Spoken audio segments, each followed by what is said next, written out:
जनसंवाद खबर में आपका स्वागत। 9 सूत्री मांगों को लेकर आशा कार्यकर्ताओं ने घोसी में ओपीडी सेवा किया बाधित, मरीजों का इलाज हुआ बाधित। दरअसल घोसी प्रखंड परिसर स्थित पीएचसी में गुस्साए आशा कार्यकर्ताओं ने ओपीडी सेवा को शुक्रवार को बाधित कर दिया है, जिसके कारण अस्पताल में मरीजों का इलाज नहीं हो पा रहा है। इस सिलसिले में आशा कार्यकर्ताओं का बताना है कि उनके द्वारा स्वास्थ्य सेवाओं में काम तो बराबर किया जाता है, लेकिन उन्हें मजदूरों के बराबर भी नहीं दी जाती है, इसलिए उनके द्वारा यह सेवा ठप की गई है। हम लोग 12 जुलाई से हड़ताल पर हैं। आज 10वां दिन हो चुका, लेकिन सरकार हमारी मांग को कोई सुनवाई नहीं कर रही है।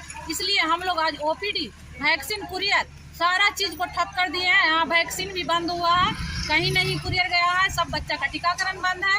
और यहाँ ओपीडी हम लोग गुस्सा में बंद किए हैं। सभी 2019 में जनवरी में जो हम लोगों को हड़ताल हुआ था, उसमें 1000 मानदेय की जगह पारितोषिक दिया। मानदेय सरकार घोषणा करके हम लोगों को पारितोषिक दिया है। इसलिए हम लोगों को कहना है कि पारितोषिक नहीं, हम लोगों को मानदेय चाहिए।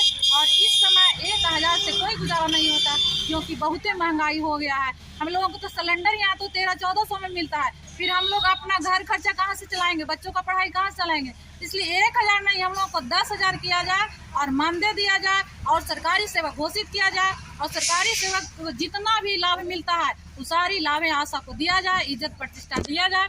अगर सरकार हमारी मांगे नहीं पूरी करेगी, तब तक हम लोग ऐसे ही सारा काम सरकार का जितना भी है स्वास्थ्य का सबको हम लोग बाधित करेंगे और करते रहेंगे। क्या नाम हुआ आपका? मेरा नाम संगीता कुमारी। हम आशा एवं आशा संघ